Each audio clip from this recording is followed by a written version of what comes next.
Strange how paranoia can link up with reality now and then. Philip K. Dick, a scanner darkly. My name is Connor. Up until today, my life was completely normal. Well, as normal as you can get. I'm your average 25-year-old male who graduated from the University of Washington a little over 2 years ago. I was born January 23rd, 1989, in a small town in Maine called Belmont. Fewer than 1,000 residents, but I loved the place. The only reason I came to Seattle was because of all the great job opportunities after college.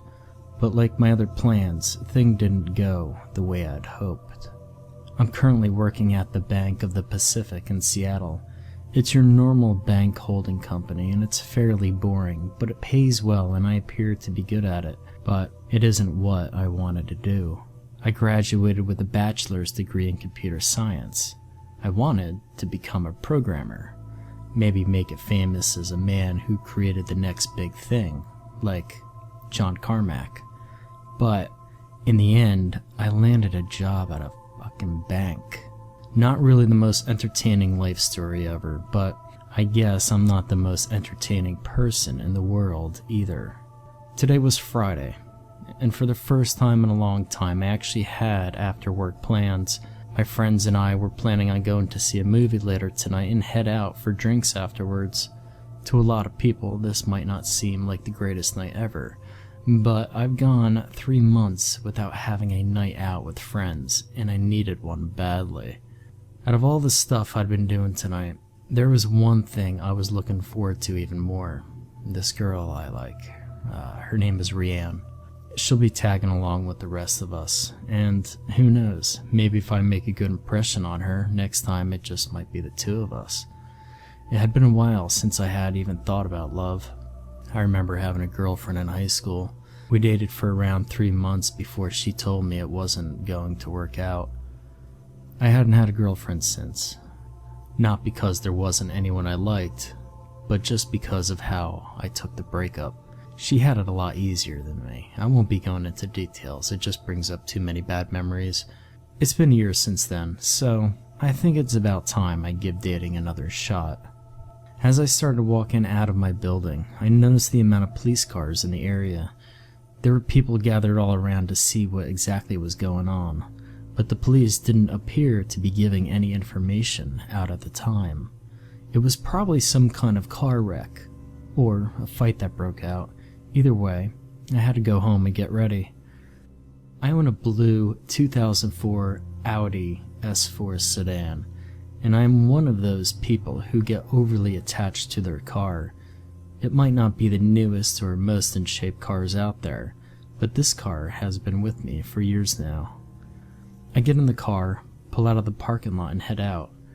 I had arrived at my rundown apartment complex at around 3:30. The place wasn't the best of shape. It didn't cost much either. I had just graduated when I first started living here, and at the time, it was all I could afford.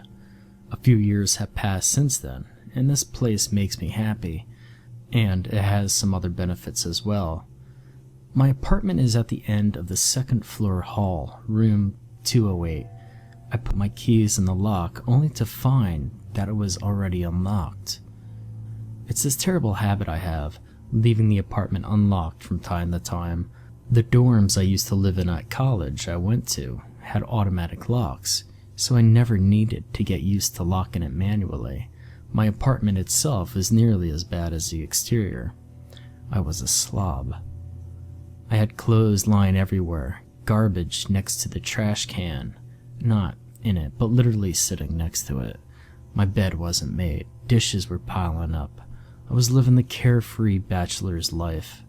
The only thing that I actually cared for was my home entertainment system.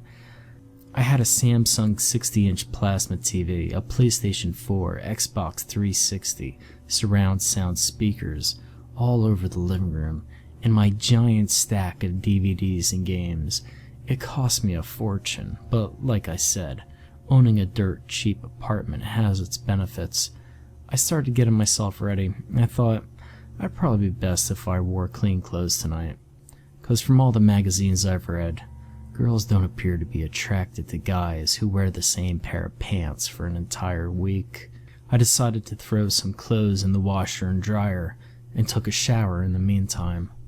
About 30 minutes before I was supposed to leave, I was in the bathroom brushing my teeth, enjoying the thought that soon I'd be at the movies with everyone. I'm staring into the mirror, brushing each tooth individually, counting each stroke, kind of like in that movie. What was it called? Stranger Than Fiction? Yeah, that was it.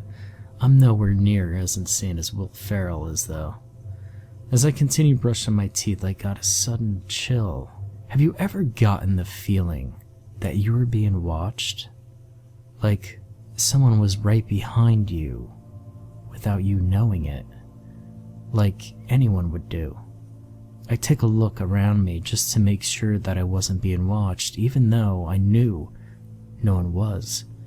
It's like getting soap in your eye while taking a shower. You close your eyes for a few seconds and then get the feeling someone is behind the curtain. As I look back into the mirror, I catch the slightest glimpse of a shadow outside my window in the living room. Well, at least I thought I did. I knew it wasn't possible. This was a second-floor apartment. Getting up here would be difficult. I brushed the feeling off and finished brushing. I still had some time to kill, so I sit down on my pigsty of a couch and turn on my television. Up pops a news report about a serial killer that's been on the loose, and how there had been another murder right outside my office. This was the third victim in the past 2 weeks. Reports say that each of the victims' families had been showing signs of insecurity, like they were being followed by someone. A chill runs down my spine. That's what the cops must have been doing as I was walking out the building. Just the thought that a serial killer was anywhere near me gave me terrible thoughts. To get him off my mind, I start channel surfing. Nothing really good was on. I flipped to AMC, and it looked like they were airing The Rock. It's been years since I've seen that movie, but I just can't get lost in memories now. I gotta head out. Before I walk out the door, I take one last look at myself in the mirror, start posing like any guy would do. Yep, irresistible. What girl wouldn't want all of this? All of a sudden, I hear something, kind of like the creaking sound you get when you walk on wood, and it had come from my closet. The building was old. Someone could walk on the floor from at least 20 yards away and hear it where you're standing. I walk over to my closet just to make sure nothing was in there, and I opened it, just like I thought. Nothing. I closed the closet, head out the front door, remembering to lock it this time, and head down the stairs. There were a group of teenagers hanging outside near the entrance to the complex, and my neighbor's dog was barking like crazy. It does that whenever it sees people it doesn't recognize. It gets annoying at times, because despite the few people that live in the building, we do get a lot of visitors. Sometimes the dog will wake me up in the night when a group of joggers jog past. Either way, I drive to the entrance and the teenagers make way for me to pass. On the way to the cinema, I was being honked at by some idiot in a car behind me. I was going the speed limit. What did he want from me? That's when I checked the mirror to see who the guy was. That's when, for a second, I could have sworn I saw a face in the mirror. Not my face, but someone else's. It was the briefest glimpse of one, but as soon as I saw the face, it was gone. I rubbed my eyes a little and blame it on being tired.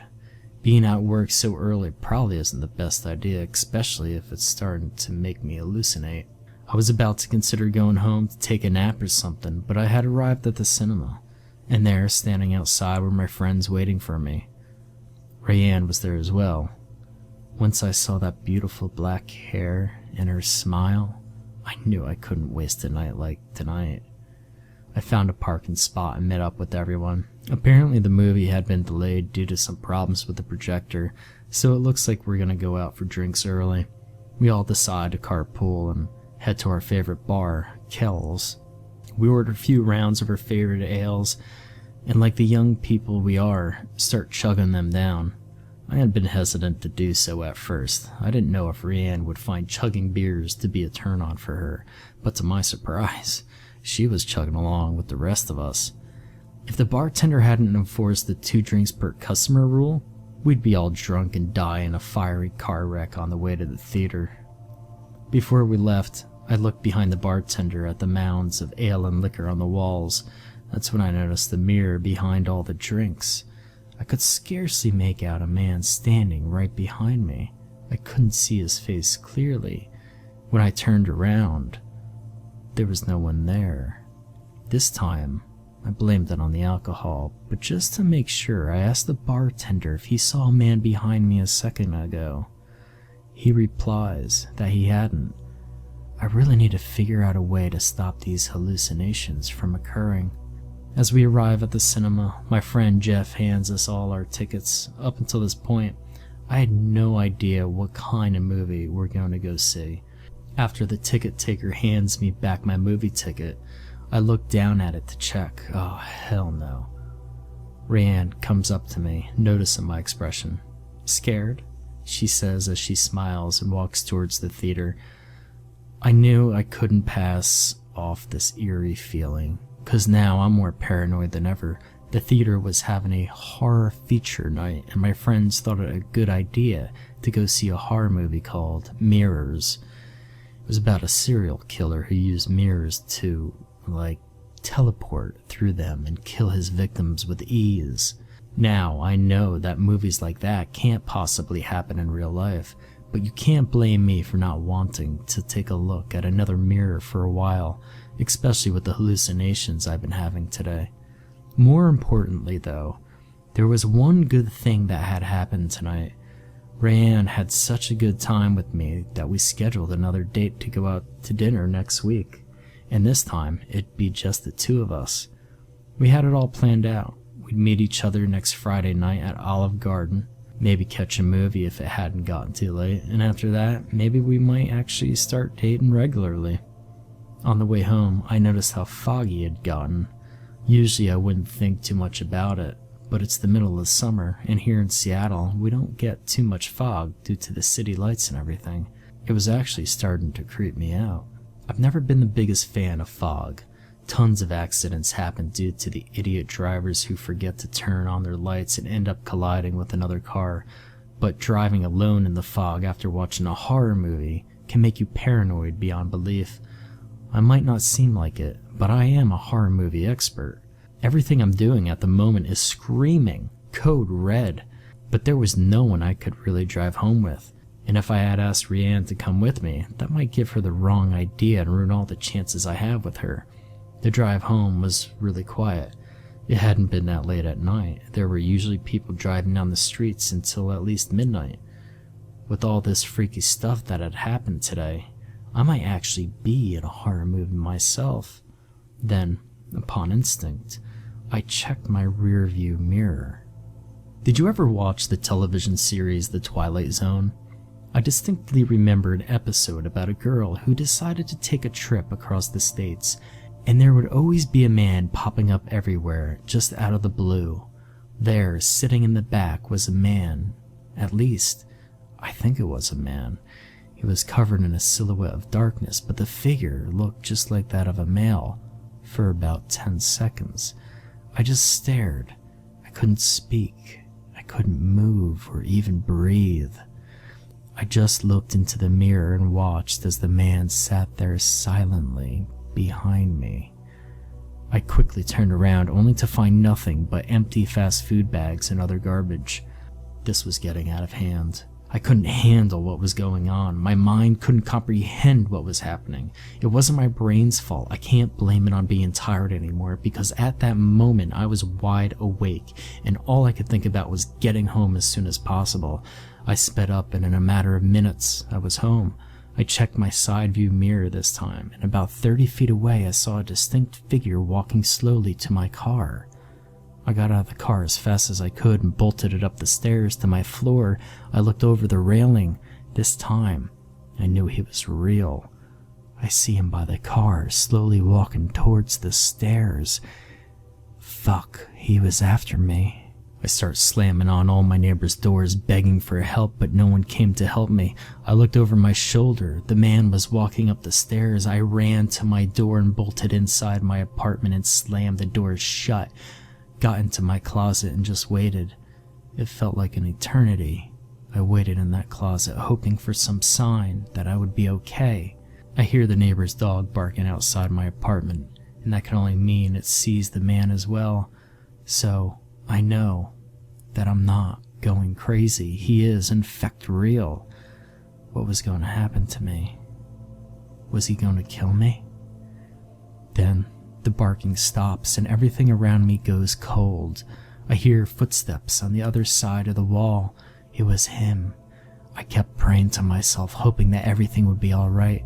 The footsteps stopped right outside my front door, and I realized something. Had I locked my door?